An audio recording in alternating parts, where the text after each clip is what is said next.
Creus que un dels teus companys o companyes pot tenir un problema de salut mental? El 90% de les persones en aquesta situació no es veuen capaces de parlar-ne a la feina. I poder parlar les coses és fonamental. És un gran pas per demanar ajuda i solucionar el problema. Però com pots començar una conversa amb aquesta persona? L'entorn és clau. Busca un lloc informal, relaxat, com per exemple una cafeteria. Una conversa sobre salut mental no ha de semblar una entrevista de feina.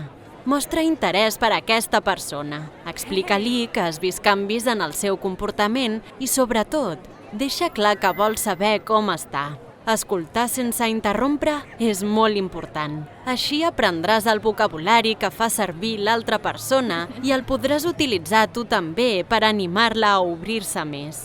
L'empatia és la teva millor eina. Fes-li saber a la teva companya o company que la intentes entendre amb expressions com «Imagino que això és difícil per a tu». En aquest sentit, els clixés o comentaris com «Anima't» o «Només és un mal dia» no són útils. Evita'ls.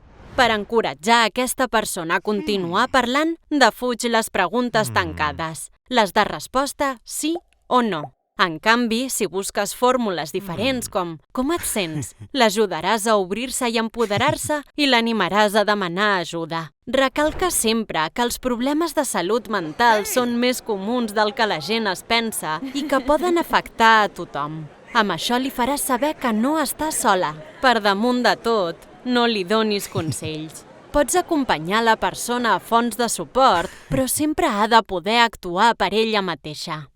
Treballem i tinguem cura de la salut mental a l'àmbit laboral. Tothom hi guanya.